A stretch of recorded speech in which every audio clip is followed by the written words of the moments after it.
Now, we're not playing the game of what's most likely for LeBron James, but what makes the most sense. All right?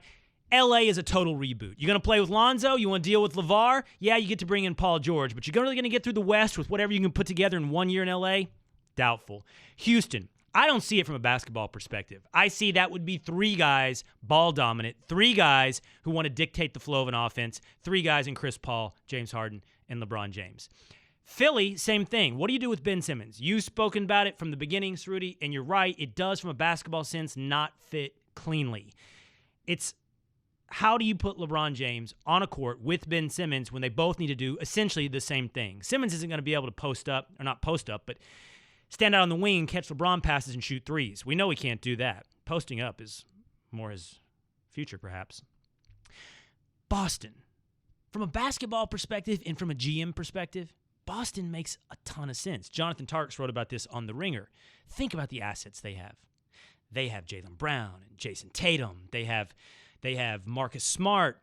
They have Terry Rozier. They have assets that they can trade out. They have Al Horford. They have guys that fit with him now. Think about Brown and Tatum and Horford alongside LeBron James. That fits wonderfully. Think about the assets. They have 4 first-round draft picks over the, next year or 2?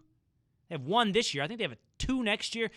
They have a ton of draft picks over the next couple of years. More assets to make a deal happen. They have Gordon Hayward, who they haven't even put on the court yet. They could work into a sign and trade with Cleveland.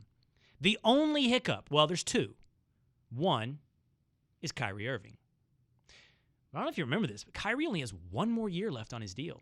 And there are some reports out there, Chris Mannix of Yahoo, saying Kyrie's actually attracted to the idea of playing with the Knicks when it's time for him to be a free agent. So how married are you to Kyrie Irving? Not so married that you can't bring in LeBron James. And the second is this. Would Boston Celtics fans welcome LeBron James in? The minute I mentioned this, I teased it as we were talking about President Trump, right? My Twitter filled up with Boston fans. And I got to tell you, almost unanimously, we don't want him. We don't want him. We don't need him. I mean, this is the true rivalry, right? From Paul Pierce days to now. Last year, today, Boston fans hate LeBron. But didn't they hate Kyrie as well? I think Boston fans would fall in love with him in a heartbeat. I think that's no hurdle. The biggest hurdle isn't Kyrie. The biggest hurdle isn't fans. The biggest hurdle is LeBron himself. So, Rudy, Ryan Russillo has talked about this, right? Did he talk about it on his pod? I know he's tweeted about it, I think. What has he said about the likelihood? And again, we're not talking about likelihood. We're talking about fit. But what's Russillo said about the likelihood of LeBron in Boston? Yeah, I mean, Stephen A. said that he would meet with the Celtics, and he would also meet with the Warriors. He had a list of 7 teams, but Russillo's been pretty adamant that, I mean, and honestly, there's no way he can go there, right? Like, that's his number 1 rival. He's beat them in the playoffs many years in a row. It's probably the fan base that like you said, that hates him the most. I don't even know if it's not. He's basically saying it's not realistic to think that LeBron would go there, would sign there anyway, or accept a trade there. But we're not. Yes, but we're not talking. And I know that I asked you that question. So let's clarify. We're not talking about realism. Yeah, we're not talking about likelihood. We're talking about. We're talking about fit and should. And by the way, think about this. So he's going to go to the Lakers. He's going to go in the West and fight that out. He's been to the finals 8 straight times. How do you keep that going? By staying in the East. Can I ask you a question?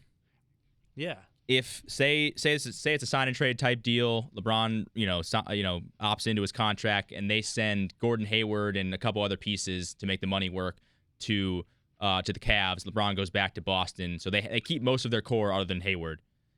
Is that team as good as the Warriors?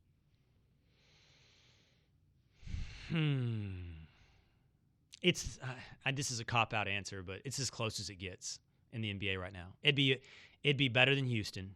So it's LeBron, it's Jason Tatum, it's Jaylen Brown, I guess, it's Al Horford.